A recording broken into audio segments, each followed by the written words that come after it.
Bells, 5-0-1 each. Joe Bernal playing Esper Stoneblade versus Thomas Herzog playing Maverick. Both players have been on camera prior to this point in the weekend.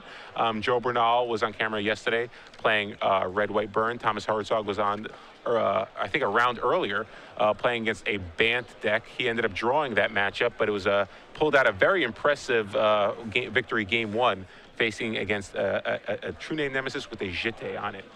And it looks like he has to face against True Name Nemesis with Jeté yet again, although this time he doesn't have the Sword of Fire and Ice to race. Yeah, Jeté is the bane of X1 creatures' existences, and it looks like Joe is putting it to good use here. Yeah, so it looks like we're in game one here. Joe is at 4 life, though. And, yeah, it looks like Joe's at 4 life. Thomas is at 20. He's going to take 3 there and add 2, and Joe's going to add 2 more counters to the Jeté, so he's got 4 counters on it, although there's a Scavenging Ooze that is currently a 4/4. And now we're going to see Engineer Explosives for 2. Well, don't use that yet. That's not a good idea. Oh, he's counting. Okay. I hope he's counting, because that Jeté is going to go away. Exactly. You have a Jeté. You need to do some stuff. Did he activate? Oh. Maybe he might have. It's possible that he vocalized it, in which case, he just said, kill your things and then blow your things.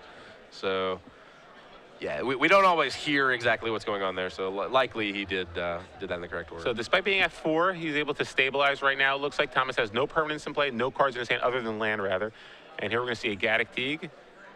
Gaddock Teeg, 2-turn clock if Joe decides to keep attacking with that True Name. Not sure what else he has in his hand. Currently wins the race. It does turn off that Force of Will as well. Yeah, but it looks like he did draw a Swords of Plowshare, so he was able to deal with the Gaddock Teeg and continue to attack with his True Name Nemesis here. Yeah, the deck that Joe Bernal's playing, it's kind of the Joe Bernal special, for lack of a better word.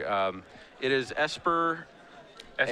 Basically, basically just Esper cards. He leans really heavily on basic lands. He does have, actually, it looks like he's trimmed them. He, at one point, was playing main deck back to basics. He's got 6 islands, 2 plains, and 1 swamp. That's a lot of basic lands for an Esper Blade deck.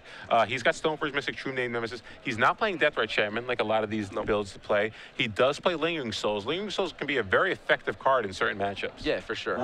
Yeah, Joe's kind of the old school Esper. Yeah. None of this Deathrite splash for 7 different colors type stuff. Also has 3 copies of Flusterstorm and 4 Forcible in his main deck, so he's pretty well positioned against other combo decks.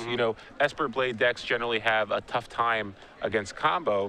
His particular build, though, seems actually pretty good game one. Yeah, 3 main deck Flusterstorm, 2 main deck Supreme Verdict, which is not something that you always see in these control decks. This list definitely has Joe's personal flair to it. 3 Engineered Explosives. Yeah, it's pretty. He's got a lot of interesting cards in here.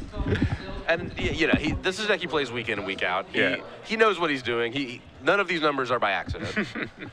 So Joe Bernal, on the strength of True Name Nemesis, is able to win the first game, defeating Thomas Herzog. Thomas Herzog was able to defeat a True Name Nemesis earlier today, but he wasn't able to take it this time. Now, looking at his sideboard here in game 2, what does he have to help him out? Well, he has 1 choke. That's a big one. He gains the extra Gaddock Teeg, which turns off Force, as we mentioned, but also Engineered Explosives and Supreme Verdict. So Gaddock Teeg is very big. The 1 choke, and he actually has 4 Thoughtseize tucked away in his board there.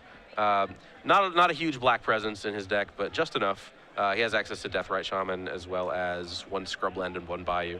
So I would expect him to bring in the discard spells, the choke, and the Gaddock Teeg.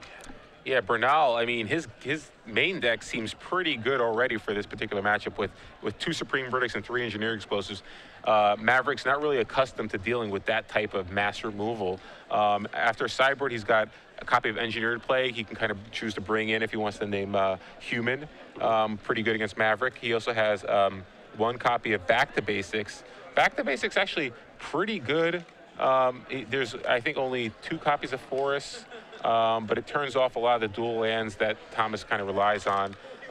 He's got 2 copies of Pithing Needle. That card potentially can turn off some equipment, can turn off Knight of Reliquary. Quasali Pride Mage could turn off Mother of Runes is a big one. Deathrite Shaman, Mother of Runes, all cards that are important in this particular matchup. 4 copies of Thoughtseize. Not really sure you need that against Maverick. 3 Swan Song, 2 Surgical Extraction. Those cards seem more like anti-combo cards. He's got a copy of Enlightened Tutor and Rest in Peace. And Lightning Tutor is kind of interesting in this deck because he does have some bullets to get. He has Rest in Peace, Back to Basics after sideboard, but not sure. You really see him bringing in Lightning Tutor, maybe just to get an Engineer Explosive if he needs it. Could also get a Umezawa Jete. Sure. I kind of like in Lightning Tutor just because there are some really powerful artifacts or enchantments that you can get in this particular matchup. Yeah, I think I like it too, particularly because, as you said, Umezawa Jete is so powerful in this matchup. Yeah, and you have a lot of cards. He has a lot of cards you can take. Like Flusterstorm's not very good in this matchup. You could see those cards probably coming out. Yeah, Flusterstorm not great. It's not dead. Yeah, this is a 4 Green Sun Zenith deck. There are certainly spells that get cast into taxing counter spells. I mean, let me ask you: do you like keeping in cards like Force of Will in this particular matchup? I do not. Okay. No. Force of Will is kind of famously bad against this deck because the power level of Maverick is so flat. There are very few cards that are like must counters relative to the others. Yeah. It depends on the matchup. If you're like a combo deck with Force of Will, like Sneak and Show. Sneak and Show keeps the forces because you want to be able to stop something like Talia. Yeah. Because you'll be able to win the next turn if you do. Whereas Joe's deck wants to kind of establish control and it doesn't want to 2-for-1 itself in the process. Yeah, it doesn't really have a lot of ways to draw cards in this deck to kind of recoup that kind of card loss. It obviously has Jace the Mind Sculptor, but you can't always rely on Jace in this particular matchup. No, just as a 2-of. And yeah, so it looks like Joe, you're right, we'll take out the 4 Force of Wills, the 3 Flusterstorms probably. That's 7 spaces, which is plenty. Yeah, and he really doesn't have that many cards he wants to bring in. Engineer Plague, possibly Back to Basics, and Lightning Tutor, that's 3. 2 Pithing Needles, maybe. And then maybe he just brings in the Thoughtseize, thinking that, well, if I'm going to take out 4 Force, well, maybe just Thoughtseize is a better card. He's trying to be proactive, it kind of sure. allows him to be a little more proactive with his cards that he cares about. Obviously, very good against Stoneforge Mystic. So I could see Thoughtseize just getting swapped for Force of Will. Yeah, there's an argument for that. He definitely wants that Engineered Plague. I could see you bring in Lightning Tutor just to get Engineered Plague. But yeah, really besides that, the Needles are solid. They're not amazing, but you're always going to be happy to draw one, I think, in this matchup. And then just kind of fill out with Thoughtseizes. Yeah, if that makes sense. All right, so both players are shuffling up for game 2 here. Joe Bernal is up a game. It was a pretty long first game, around 20 minutes. So if this game takes pretty long too, Thomas has to be concerned about drawing again. He's already drawn once. So has Joe. So a draw doesn't necessarily knock him out of top 8, but they would have to win the final 2 rounds here. Clearly, if they win this round, they're in pretty good shape to make top 8. They could afford 1 more loss even and still make it in. So both players really hoping for the win here and not the draw. Yeah, both players definitely at the point in their tournament where a draw is effectively the same thing as a loss. And I feel like because this matchup could be particularly grindy, I could see it going 25 to 30 minutes for even. Sure.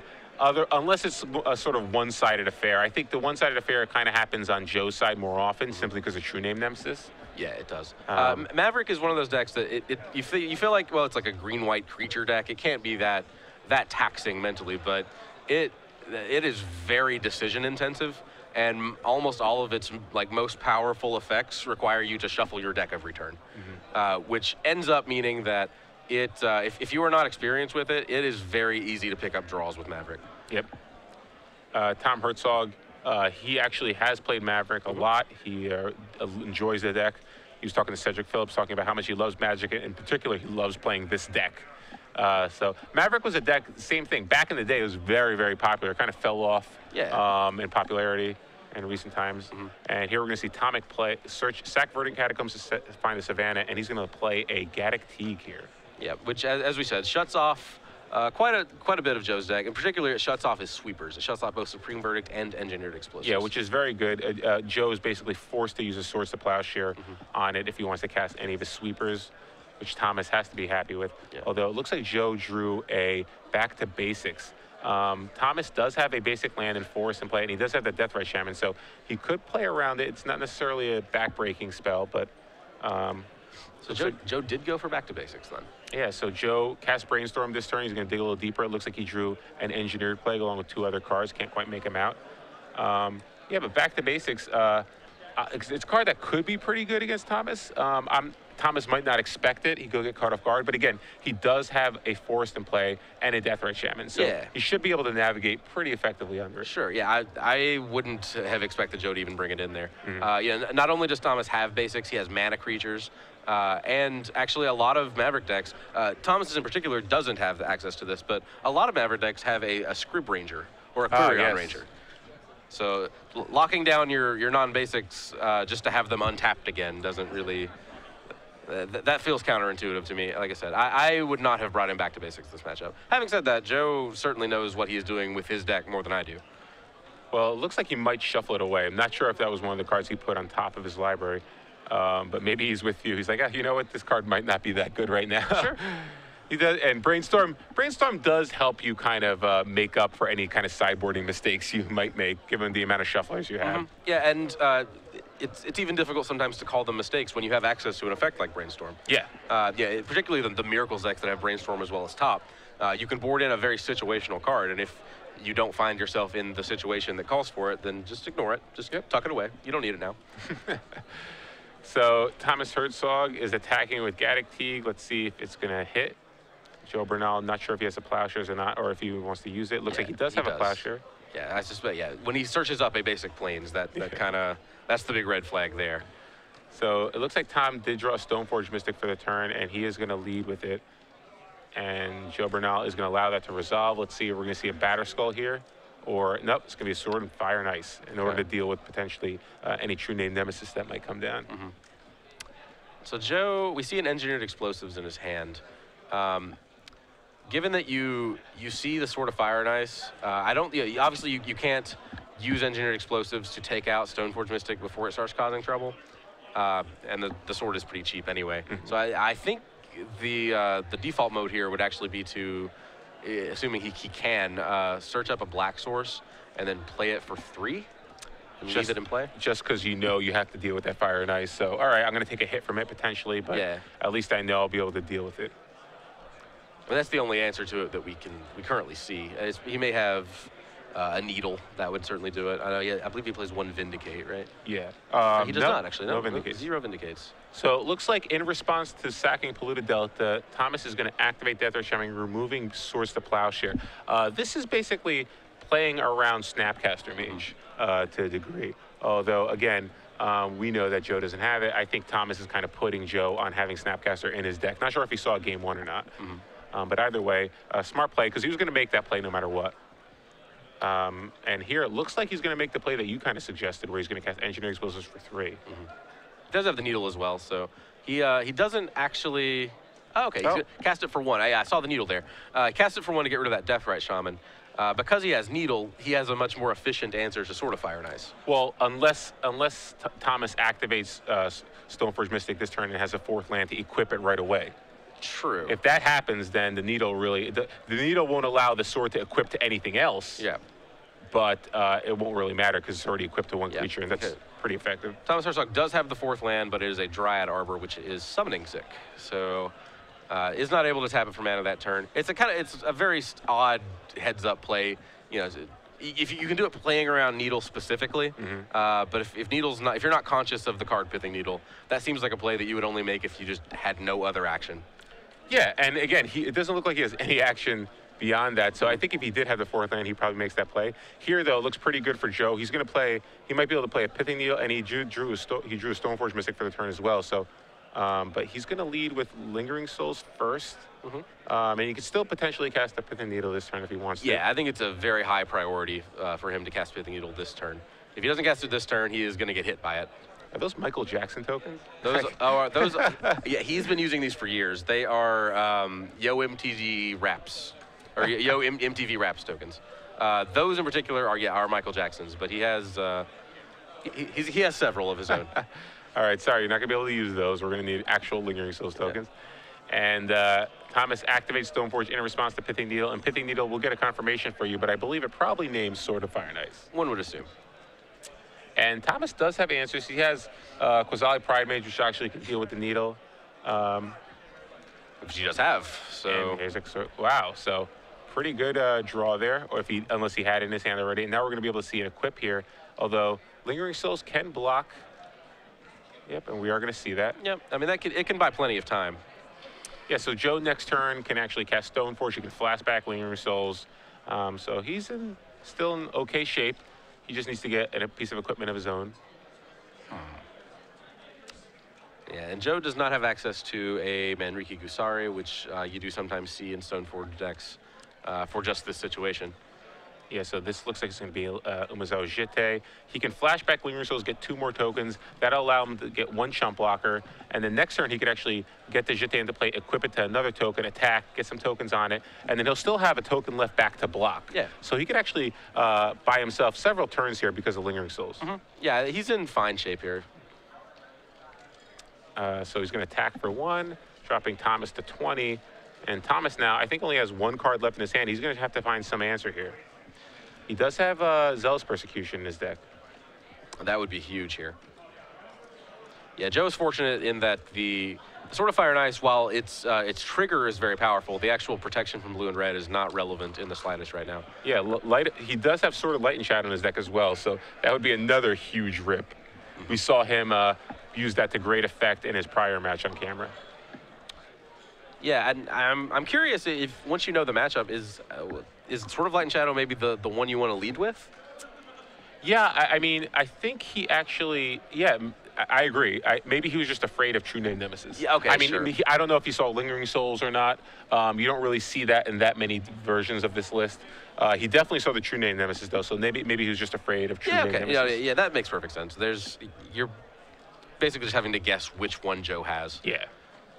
So looks like Thomas is going to attack, or he's going to get eaten. It's going to get chump blocked by a Spirit token. Deathrite comes down, and Deathrite will get equipped by Sword and Fire Ice. And we have another play here. Wow, Kozali Pride Mage. All right, so that is a way for him to deal with Umezao Jite. Although, you know, playing it now could expose himself to a removal spell. I mean, it could, but he has to have it in play right now. Yeah. If he wants to stop the Jite from, from him attacking with the Jite and getting that first trigger of 2 counters on it. He could use it offensively the next turn to keep it off of the blocker, but. Yeah, so it looks like Joe's got a hand of Engineered Plague. He's got that Umezao Jite. Looks like he also has a Engineered Plague, Umezao Jite, land, and I think he might have a Jace the Mind Sculptor as well. Okay. Jace looks like the play he's going to have to lean on here. That Engineered Plague, surprisingly bad on this board. Yeah, against the board of 1-2, 1-2, 1-2, and 2-2. So he's going to lead with Brainstorm, and there's a True Name Nemesis along with 2 lands. So yeah, he could actually put 2 lands on top of his library, play a sack land, shuffle them away, and play a Jace here. And with the Jace, do you just Brainstorm, or do you Fate Seal, or do you try to bounce something? The question is, how exposed do you feel? There's not a lot of offense, and of course you can't redirect the Deathrite Shaman Life Lost to Jace. So I think he is safe to Brainstorm. Because you have to figure the Pride Mage probably isn't attacking. Right. Unless you equip it. And if you equip it, you just chump it with one of your tokens. Right. You know? If the Pride Mage attacks along with the equipped Deathrite Shaman, then it'll just die, and then he can play Jite next turn. You can just double block it. So I think Joe's probably safe, especially if he's shuffling away those lands right now. He wants to just get some more cards. Something like Supreme Verdict would be huge just because he has Jite and True Name in his hand. So plenty of really good cards for him to still draw here. Yeah, and in particular, I don't think he minds chump blocking maybe a little excessively on this turn, because I think the card he is drawing to is Supreme Verdict anyway. Having said that, he may, it's possible that he gets just as much of a leeway into looking for a Supreme Verdict by Fate Sealing himself. So there's a slight hedge that he could have made there, but he's going to choose to Brainstorm, it looks like. So looks pretty good there. He got a Swords to Plowshare, so next turn he could potentially Swords the Kozali Pride Mage, then play the Jite, equip a token, attack, and then he'll still have a chump blocker in Stoneforge Mystic if he wants. Yeah, so I mean, I suppose Swords to Plowshares was almost as live a draw as Supreme Verdict anyway. Probably better, actually, because it lets you keep your board so you can start attacking with the Jite. Yep. And Thomas still just drew one. He has 1 card in his hand, the one that he just drew this turn. Sword and Light and Shadow will still be huge here. Looks like he's just going to equip onto a Stoneforge Mystic, or no, he's going to put on the Kozali Pride Mage. And Exalted Trigger means it'll be a 5/5 right here, but it doesn't matter. It's just going to get chump blocked by a Lingering Souls token. Just whittling away at those spirits, one combat step at a time. But now he has to face, Joe just has too much power right here. He's got Jace in play, he's got True Name in hand, he's got Jite in hand. Lingering Souls has just been phenomenal, right? Oh yeah, Lingering Souls has basically been 2 moments pieces. Yeah. And I have to say, it's one of those cards that you really think, I don't know, every time I see it in action, it seems really good. And there's some matchups where it's great, like a deck like Rug Delver. Rug Delver has a hard time with Lingering Souls sometimes because, you know, it could just block Delver Secrets and suddenly it doesn't really matter. You don't really have that much pressure left on him. Yeah. Lingering Souls was one of those cards when it was first printed. I think nearly everyone had to see it in action once before they really appreciated just how annoying forward tokens are. It really is. So let's see. Joe puts 2 cards back off the Brainstorm Jace activation, and now we're going to see a Swords to Plowshare. That is going to take care of the Quasali Pride Mage. And free reign now to attack with that Spirit, start getting in there. Yeah, he might be afraid of... Yeah, I'm not really sure what he would be afraid of here. Tom has 1 card in his hand. I think you're probably okay to just play the Jeté and equip here. Now, he does not have enough mana to re-equip after he attacks. So Yeah. that's an issue. Oh, so he might be just... Yeah, so he might...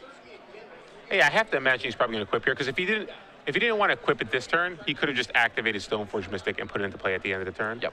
So it looks like he's just getting a mana, and yeah, he's going to actually equip and swing over for 1 in the air. Right. Now, this is a weird interaction here. Once he sits with 2 counters, he can respond to Thomas's equip of the Sword of Fire and Ice to kill whatever he's equipping. But then, of course, Thomas can just equip to something else and attack. Yeah, but he will force Thomas to use 4 mana on that one turn.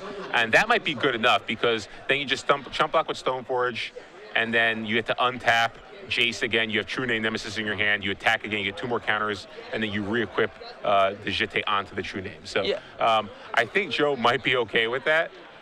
Plus, you get to kill a Deathrite Shaman. Yeah, I certainly think he's okay with it. Joe's in a very good position here, but certainly the noose is tightening.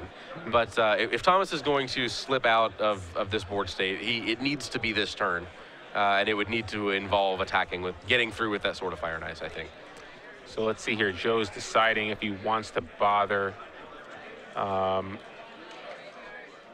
responding. Yeah, I'm not sure if to you the want. equip. And I think I'm leaning towards yes. If you kill it off here, the alternative is to just chump block with your Stoneforge Mystic. Just block his Stoneforge Mystic with yours. But you're going to do counters. You're going to do that anyway. So it's basically, do you want those counters, or do you want, to just make him use his mana? I think you're going to basically chump block with Stoneforge. Like, that's happening no matter what. Why not just make him use more mana? You want to kill a creature. I think you want to kill a creature anyway. Yeah, I guess you do. And I was thinking that holding off kind of allows you to play around a Swords to Plowshares from Thomas, but it actually doesn't. Yeah. Because you're still exposed to it. It's just kind of in a different order. And as you said, yeah, he is going to throw it under the bus there. Wow. So Thomas with an empty hand here. He is just getting manhandled by the power of Jeté in this particular game here. Jeté and Lingering Souls, just too good. Yeah, and still not completely out of it. His board is certainly not Jeté proof, but it's a little bit insulated. Yeah, that Mother of Runes is a pretty urgent target. Joe would obviously like to kill it before Thomas gets to untap with it. And then the Dryad Arbor is equipped, so only going to be able to kill 1 creature with this next Jeté activation. Is this going to be an engineered explosives we're going to Enlightened Tutor here for? That would simplify the process quite a bit. So, yeah, engineered explosives could deal with Deathrite Shaman and Mother of Ruins. You could actually play it, activate it. Oh, no, so it's going to be back to basics. Oh, hey, okay. That works too. So that locks down everything except for 2 forests, and you'll be able to kill the Deathrite Shaman this turn with Jeté, assuming that the Spirit token connects, which it should. And then Thomas will be basically left with 2 forests, and you can even bounce the Mother Runes with the Jace too. Yeah. Because he'll just have 2 forests untapped. I suspect that's what he'll do. It's interesting. Joe actually, he has several non-basics himself, but this definitely seems like a reasonable exchange for him. And yeah, as you said, looks like he's going to bounce that Mother of Runes. No? Okay. Well, oh, wow. Interesting. Because that's actually the one spell that he could recast. Sure. But it looks like he's just going to... He's okay with that. Well, I suppose it's possible he just wants to keep 1 counter on the Jeté in case of something like Noble Hierarch or something like that. Let's see. Are we going to see True Name Nemesis come down? Or no, he's going to wait a turn. Yeah, he doesn't want to. I mean, if he casts True Name Nemesis right now, he actually just loses those lands forever. And not urgent by any means. So, yep, just 2 forests left to be able to untap. He's going to cast the Death Ray Shaman. It looks like Thomas drew a Knight of the Wild card. That's probably not going to enter play right away. And, yep, Thomas in pretty good shape here. Joe in pretty good shape. Joe, rather. Yeah, Tom is not in the best of shapes here. So, yep, Spirit Token is going to come over. You're going to get 2 more counters. I suspect Death Ray Shaman probably dies this turn. Yeah, I would think so. So that way he still gets to keep 1 counter on in case of shenanigans. And gets to put use his Jace the way the Savior intended to gain some extra cards. And yeah, and now we can see a True Name Nemesis enter play. He's only going to lose 1 of his non-basics. And he can choose to equip here, or he can choose to Fate Seal. Yeah, looks like he's gonna Fate Seal, rather. I said gain some extra cards. Actually, he can has all the options. Has a Jace the Mind Sculptor, so the world is his oyster right now. Horizon Canopy there. Leaves him with Horizon Canopy. That actually is going to give him 1 window to cast a white spell. So, yeah, he is going to sneak this Knight of the Reliquary into play while he can.